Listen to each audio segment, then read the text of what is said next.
Question number 8. How do we know what kind of families children need? Well, we know from experience.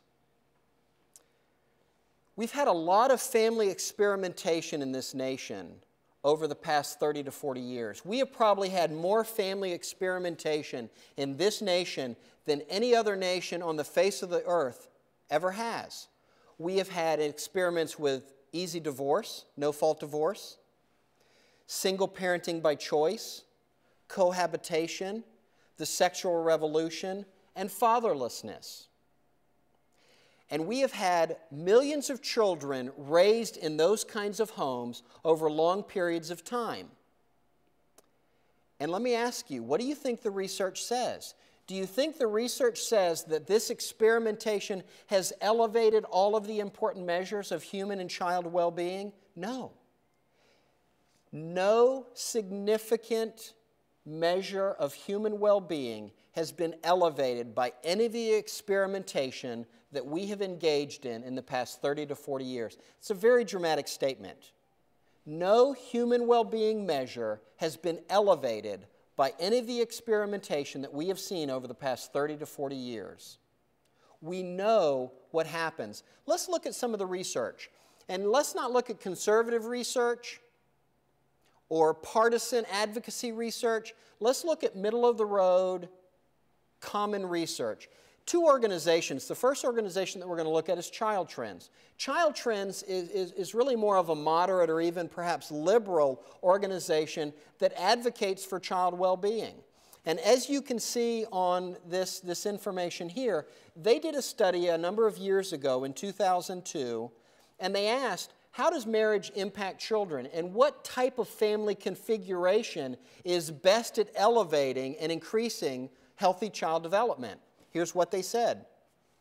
Thus, it is not simply the presence of two parents, as some have assumed, but the presence of two biological parents that seems to support child development. Now, let me ask you a question. How many children living in same-sex homes are living with both biological parents? If you think all the way back to that discussion that our parents had with us so long ago, we know that no children that are growing up with two same-sex parents are living with two biological parents. And this tells us about the nature of those families. The second organization, the Center for Law and Social Policy, again, a very moderate or even liberal organization, did the same sort of study.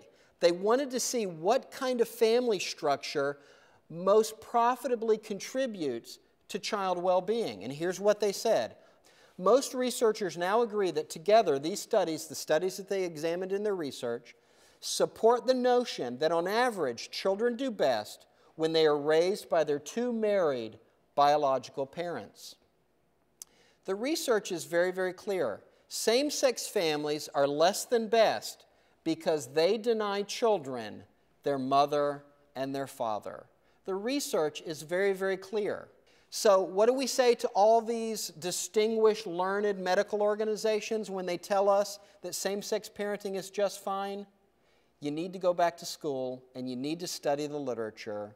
And again, it's not the members of these organizations, it's some of the elitist leaders at the top that are driving these organizations in these directions. They need to go back and look at the literature. The literature is very, very clear that children do best when they are raised by two moms and dads, and pediatricians who practice in their offices every day know this to be true. That's why they responded so strongly and so adamantly to the AAP's statement.